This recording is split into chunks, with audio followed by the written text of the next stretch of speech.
화천대유 대주주 김만배 씨의 구속 여부가 오늘 결정됩니다. 오늘 오전에 법원에 출석해서 구속 전 피의자 신문, 영장 실질 심사를 받았는데요. 이재명 지사와는 특별한 관계가 아니고 또 그분에 대해서도 부인했습니다. 이재명 지사의 다음 주 국감 출석을 앞두고 여야는 그야말로 신경전을 벌이고 있는데 이 소식까지 유정아 상황실장이 정리했습니다. 그러니까 제가 이제 정치부회의에 온 지 한 1년 정도 아직 안 됐는데 이제 터줏대감인 이제 국장 미래가 참 기대됩니다. 뭐 이렇게 말하는 셈이라고 할 수 뭐 있습니다. 이렇게 조심스럽게 얘기해요. 네. 네. 뭐 이런 무리한 애드립은 앞으로 재선에서 정리를 하겠습니다.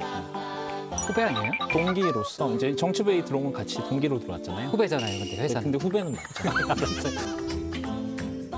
네, 한국 사회에서 인간관계를 살펴볼 때 나이와 기수 꼭 살펴야 하죠. 이걸 알아야지 호칭이 결정이 됩니다.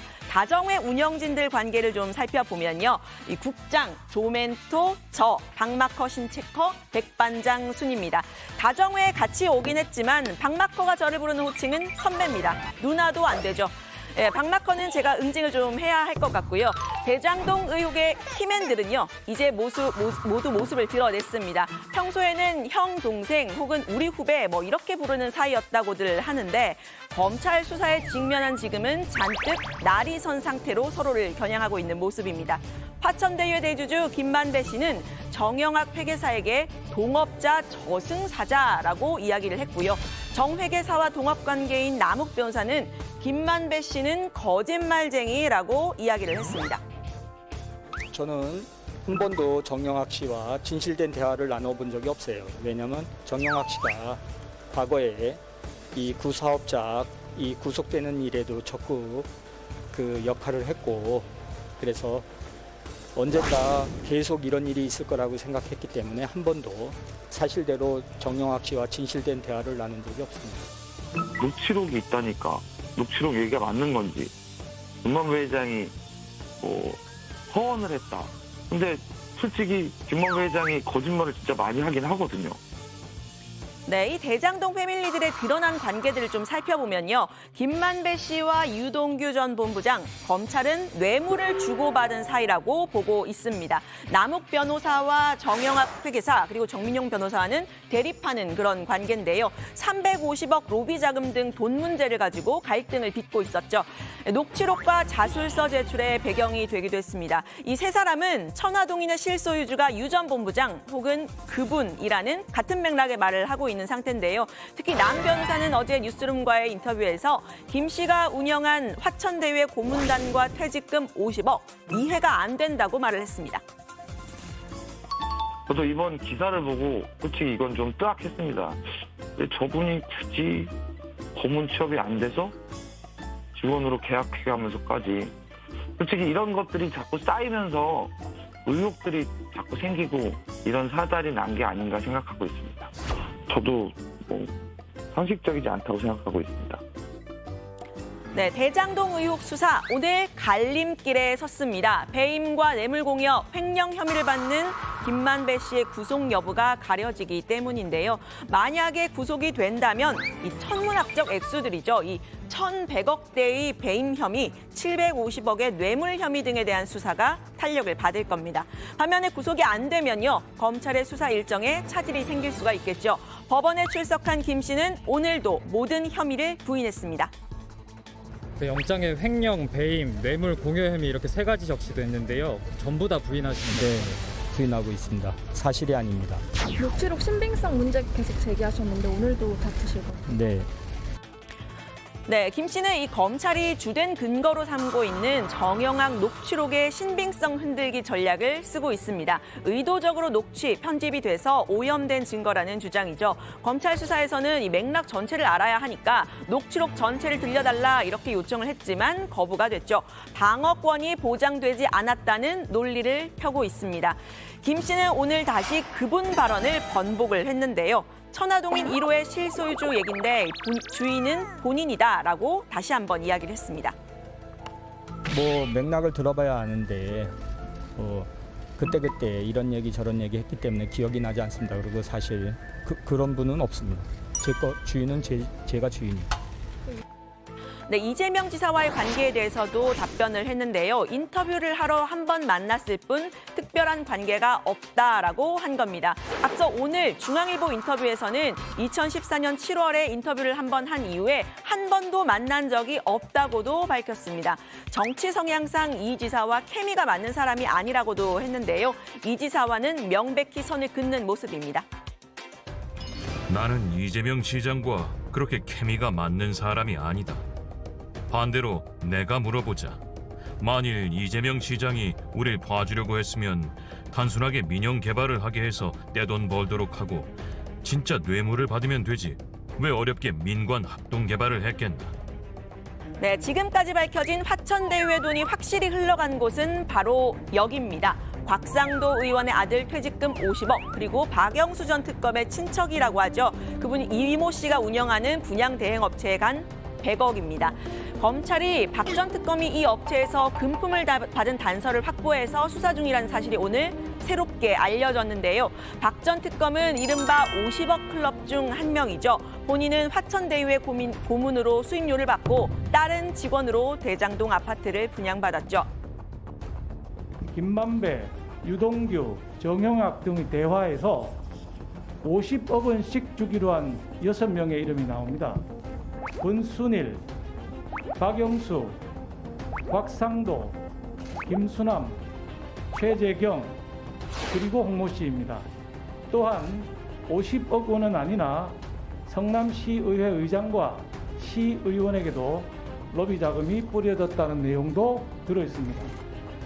네, 박 전 특검의 이런 행보에 가장 분노한 사람 다름 아닌 최서원 씨입니다. 한 언론에 보낸 옥중 편지가 공개가 됐는데요. 혼자 깨끗한 척하면서 박근혜 전 대통령하고 저를 경제 공동체로 뒤집어 씌우더니 본인은 뒤에서 딸과 아들을 취업시켰다. 그러니까 무슨 자격으로 특검단장으로 돈 한 푼 안 먹은 저와 대통령을 뇌물수수 혐의로 엮을 수가 있는지 세상이 미쳐간다라고 편지에 썼습니다. 특검이 아닙니다. 그리고 박 대통령하고 모든 죄인을 말씀하고 사면을 강요하고 있어요. 네, 이 대장동 의혹을 놓고 여야 공방 거세지고 있죠. 이재명 지사가 다음 주 국감에 출석을 하기로 결정을 하면서 민주당은 방어 모드에 돌입했습니다. 대장동 의혹과 고발 사주 의혹에 대응하는 TF를 꾸렸죠. 이재명 캠프 출신의 김병욱, 박주민 의원을 각각 단장으로 내세웠습니다. 이름은 이 국민의힘 토건비리 진상규명 TF, 그리고 총선 개입 국기문란 진상조사 TF입니다. 민주당의 프레임이 드러나는 이름이죠. 국민의힘은 어제 성남시청과 경기도청까지 찾아가서 국감 자료를 제출하라 이렇게 압박을 했는데요. 민주당은 국감 갑질이라고 했습니다. 국가 위임 사무도 아닌 자치 사무 자료를 다짜고짜 찾아가서 내놓으라는 야당의 국감 갑질, 밑도 끝도 없이 증인 채택을 요구하는가 하면 상습적인 국감장 무단이탈, 적반하장식의 고소고발, 이번 국감을 끝으로 이런 모습은 더 이상 없어져야 할 것입니다. 네, 다음 주 18일과 20일로 예정된 이른바 이재명 국감. 국민들의 궁금증을 풀어줄 수가 있을까요? 국민의힘은 자료 제출도 증인 채택도 안 하고 어떻게 국감을 하느냐 이렇게 비판을 했는데요. 민주당에서는 이 망신주기용 국감은 안 된다 선을 그었습니다. 자료도 아무것도 없고 증인도 없고 참고인도 없고 이재명 후보 혼자 나갑니다. 그 혼자 나가서 자기 하고 싶은 얘기 하다가 그냥 다 들어오는 거예요. 이게 뻔한 지금 국감이거든요. 그래서 어제도 우리 몇몇 나와서 이거 뭐 불러다 놔본들 혼자 초치고 파치고 하다가 끝나는 거 아니냐. 국민의힘이 면책 특권 뒤에 숨어서 정말 악성 루머, 거짓 선전선동을 할 가능성이 굉장히 높습니다. 그리고 이재명 후보를 망신주기 그런 국감을 노릴 것이라고 저는 생각하는데 이 대장동이 사실은 파면 팔수록 국민의힘 쪽으로 계속 가게 될 겁니다. 네, 국감에 참여를 선언하면서 정면 돌파를 선언한 이 지사, 야권의 공세를 한 몸에 받겠지만요. 극복한다면 오히려 전화위복의 계기가 될 수 있겠죠. 이 지사 측 안민석 의원은 자신감을 내비쳤습니다. 개인적으로 제가 오랫동안 거의 15년 가까이 같은 동갑 친구로서 지냈기 때문에 허물없이 이야기를 해요. 그래서 이번에 정말 당신이 자신 있느냐, 한 푼도 안 받았느냐, 유찰 물었는데 여쭙는데 그건 200% 확신하고. 네, 국민의힘은 오늘 이재명 지사의 안방이죠. 경기도당으로 가서 현장 최고위원회를 열었습니다. 대장동 제보센터를 열고 지역 주민과 건설업자 등에게 제보를 받겠다면서 이 수사를 압박하는 모습도 보였는데요. 여기서 잠깐 이 백드롭을 보시면요. 그분이 알고 싶다라고 썼습니다. 그러니까 이 천화동인 1호의 실소유주 그분 얘기일 텐데요. 제가 어제 발제해서 이 핵심 질문 그분은 누구? 라고 할 때 화면과 똑같죠? 이 국민의힘 지도부 단체로 정회원 인증인가요? 많은 시청 감사합니다. 네, 이준석 대표는 이 자리에서 이재명 지사를 직접 겨냥을 했습니다. 1번 플레이어이자 몸통이라면서 특검을 받고 국감 자료 제출에도 협조하라고 했는데요. 특히 수사기관을 향해서는 국민만 보고 수사하라면서 이렇게 말을 했습니다. 성남시청, 이 모든 비리의 온상이 되어 있는 성남시청에 대한 아주 강력하고 전방위적인 압수수색이 필요하다. 그런 절차가 진행되지 않는 상황 속에서는 국민들은 우리 국가의 수사기관이 권력의 눈치를 보고 있다. 그리고 민주당 후보의 눈치를 보고 있다. 이런 생각을 할 것입니다. 네, 윤석열 전 총장은 오늘 이재명 지사를 겨냥해서요. 대장동 게이트의 공동 정범이다 이렇게 날을 세웠습니다. 검경 수사를 비판하기도 했는데 지금쯤이면 이 배임 관련 행위자 수사가 벌써 끝났어야 하는 시점이다라고 지적을 했습니다. 국감 참석을 선언한 이 지사 정면 돌파할 수 있을지 다정회에서 전해드리도록 하고요. 김만배 씨의 구속 여부는 오늘 밤 늦게 결정될 거라고 하는데 지금은 서울구치소에서 결과를 기다리고 있습니다. 관련 소식도 들어가서 더 이야기를 해보겠습니다. 오늘 발제는 이렇게 정리합니다. 구속기로에 놓인 김만배, 이재명 국감 앞두고 여야 신경전.